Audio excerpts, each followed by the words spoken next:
SVSN Varma. అయితే ఈయన పేరు కంటే ఎక్కువగా ఆయనకున్న క్రేజ్ గురించి ఎక్కువ మాట్లాడుకోవాలి. కానీ ఆయన సీట్ వదులుకున్న తర్వాత కూడా పిఠాపురంలో ఎంతో చేస్తూ వస్తాను. ఇప్పటికీ ఆయనకి ఏ పదవి ఇవ్వట్లేదు. సరే పదవి ఇవ్వకండి, ఎమ్మెల్సీ ఇస్తానన్నారు, సరే అది పోయింది, సరే ఎమ్మెల్సీ కూడా వదిలేయండి.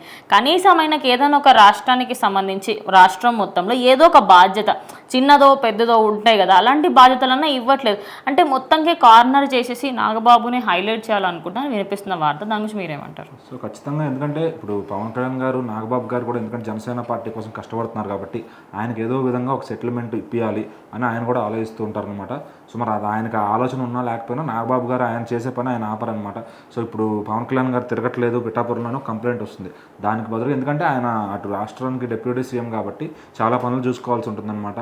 సో అందువల్ల ఆయన కంటిన్యూగా నియోజకవర్గంలో అయితే ఉండలేరు. సో ఇప్పుడు ఎందుకంటే చంద్రబాబు గారు గెలిచిన తర్వాత ఎట్లయితే కుప్పంలో కంటిన్యూగా ఉండలేరో, బట్ ఏంటంటే వాళ్ళు ఒక మనిషిని వాళ్ళ తరపున పెట్టి అక్కడ అబ్జర్వేషన్ చేసుకుంటూ ఉండాలి. సో ఇప్పుడు ఆయన తరపున ఈయన నాగబాబు గారికి అయితే అక్కడ బాధ్యత అయితే అప్పగించడానికి చూస్తున్నారు అనమాట. సో ఆ నాగబాబు గారు వచ్చి పిఠాపురం చూసుకుని అంతా కూడా మొత్తం రౌండ్స్ చేసి అక్కడ పారిశుద్ధ్య కార్యక్రమం అంతా మాట్లాడి ఆయన ఆల్రెడీ స్టార్ట్ చేశారు ఇప్పటికే పిఠాపురం మొత్తం తిరగడం కూడా. సో మరి ఇప్పుడు పిఠాపురం మొత్తం కూడా నాగబాబు గారు తిరిగి ఆయన ఇన్ఛార్జ్ కాబోతున్నారని అయితే తెలుస్తుంది జనసేన పార్టీ తరఫున.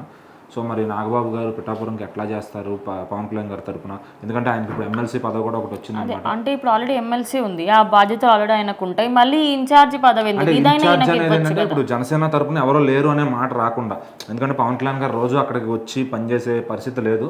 సో ఎందుకంటే జనం కూడా ఆ పవన్ కళ్యాణ్ గారు ఊర్లో ఉన్నారని తెలిస్తే ఖచ్చితంగా రోజు అక్కడ ట్రాఫిక్ కానీ ఆంక్షలు అన్నీ వస్తాయి అనమాట. సో ఇంకా నాగబాబు గారిని పెడితే ఏంటంటే ఆయన అక్కడ చూసుకుని ఆయన తరపున చెప్పాలన్నా మెసేజ్ లాగా ఆయనకు చెప్పుకుంటే అది పైదాకా తీసుకెళ్ళి నాగబాబు గారే సమస్యను సాల్వ్ చేస్తారు పవన్ కళ్యాణ్ గారి దాకా వెళ్లకుండానే. సో ఇప్పుడు వర్మ గారి పరిస్థితి ఏంటి అని చెప్పి అందరూ కూడా ఆలోచిస్తున్నారు అనమాట. సో మరి వర్మ గారికి ఎమ్మెల్యే సీట్ అనేది ఇవ్వండి చంద్రబాబు గారు కాబట్టి జనసేన పార్టీ అదే చెప్తుంది, మీకు చంద్రబాబు గారు మీకు హామీ ఇచ్చారు దాని తరపున ఏదో ఒకటి ఇస్తానని చెప్పి. సో మీరు వెళ్ళి ఆయన్నే సంప్రదించండి. అలాగే జనసేనకి మీరు పనిచేశారు, దానికి కృతజ్ఞతలు ఎప్పుడూ చెప్పుకుంటాము, థ్యాంక్ యూ అని వర్మ గారికి ఆ ట్యాంక్స్తో సరిపెట్టారు జనసేన వాళ్ళు అయితే. ఎందుకంటే వాళ్ళు ఇప్పుడు పవన్ కళ్యాణ్ గారు ఆయనకు వచ్చి కొత్తగా టీడీపీకి ఆల్రెడీ మంచి క్యాడర్ ఉంది, అందులో వాళ్ళకి అవసరం అవ్వచ్చు వర్మ. ఇటైనకి క్యాడర్ కూడా తక్కువ ఉంది, ఆయనకి తగ్గట్టుగా ఎవరైతే ఆయనకు సపోర్ట్గా ఉంటారో, ఫ్యూచర్లో వెన్నుపోటు పడకుండా ఉంటారో వాళ్ళని తీసుకోవాలనుకుంటారు కదా. సో అదే ఇప్పుడు నాగబాబు జనసేన పార్టీ ఏంటంటే వర్మ గారికి ట్యాంక్స్ చెప్తుంది, పార్టీని గెలిపించడంలో ఆయన సహాయం ఉంది, ఆయన తరపున వాటర్లను కూడా ఇటు తిప్పారు. సో ఆయన చేయాల్సింది ఆయన చేశారు, ఈయన చెప్పాల్సిన ట్యాంక్స్ ఈయన చెప్పుకున్నారు, వర్మ గారు నిలబడి చేశారని చెప్పి. అక్కడ ప్రాబ్లం ఎక్కడ వచ్చిందంటే వర్మ గారు వెళ్ళి ఇప్పుడు చంద్రబాబు గారు హామీ ఇచ్చారు, పవన్ కళ్యాణ్ గారు హామీ ఇచ్చుంటే అందరూ ఈ నంటంలో తప్పు ఉంది. ఇక్కడ ఏమవుతుందంటే వర్మ గారికి చంద్రబాబు గారు హామీ ఇచ్చారు కాబట్టి సో నెక్స్ట్ ఎమ్మెల్సీ లిస్ట్ వచ్చినప్పుడు ఫస్ట్ పెడతా అన్నారు, మరి పెట్టలేదు ఏంటని చెప్పి ఆయన వెళ్ళి చంద్రబాబు గారిని అడగమని జన సైనికులు చెప్తున్నారు. అంటే వీళ్ళు ఆయన తిట్టేది లేదు, ఆయన ఏం తప్పుగా అనేది లేదనమాట.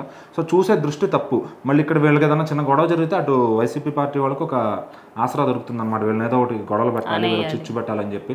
సో వర్మ గారు ఏమని చెప్పారంటే, నేను లోకేష్ గారు అట్లాగే చంద్రబాబు గారు ఏ మాట చెప్తారో దానికి కట్టుబడి ఉంటాను అని చెప్పి ఆయన చెప్పారు. ఇన్ కేసు నెక్స్ట్ ఎలక్షన్ కూడా మళ్ళీ ఆయనకు అట్లా సీట్ ఇవ్వట్లేదు అని తెలిస్తే ఆయన వదిలేసి వెళ్ళి ఇండిపెండెంట్గా పోటీ చేసుకుంటారేమో, అది మరి తెలియదు మనకి.